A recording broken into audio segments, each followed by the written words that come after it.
in critical condition. Joining us now on the phone is Courtney Volpe Gorman. Courtney, I understand that you heard that explosion. When it happened, describe how it sounded and what it felt like. Yeah, absolutely. I was actually in my dining room when it happened, and all at one time, the house shook.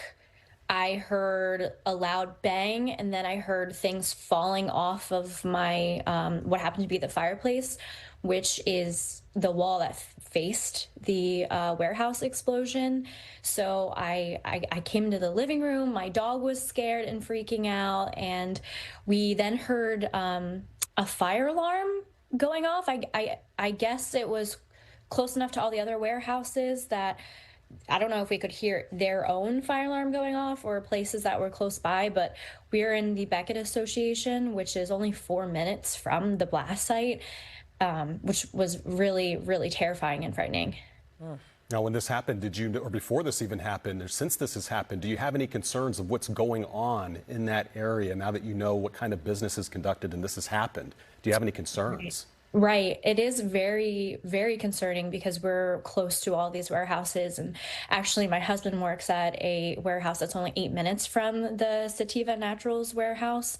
And we understand they do some kind of oil based factory kind of operation. So not only was it frightening because we saw a big plume of smoke, and then we saw like a little fire burning across, we're right across from 295, and it's where the warehouses are. But if it's some kind of chemical gas, or we're not quite sure, we're scared to let our dogs out because we don't want him to be smelling this, because there's a chemical smell in the air, and there was a huge plume of smoke, and we don't know how far that is going. Obviously, the shelter in place was 2 miles, and we're 0.5 miles from the blast.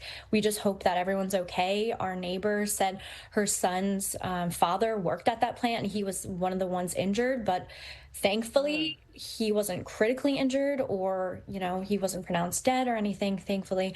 But it's just not something that happens in Logan or Beckett. It was very, very scary. And I understand, like, we had a little earthquake about a year ago. And so having that, I was like, oh, it's another earthquake. And then, with the present news and everything, like, was it a possible retaliation from Iran? Everything was kind of running through my mind. And just wanted to make sure my husband was okay, my dog was okay, and we all stay inside. And you all are all okay, right? You said you had some things fall off your walls, but other than that, everybody's okay. Yes, absolutely. Yep, I put everything back on the fireplace mantle, and we're all fine here. Thank you for asking. And thank you so much for telling us your account. We should say town officials say that there are no hazardous chemicals now in the air, but keep us updated on what you're smelling in your community. We want to know about the air quality there.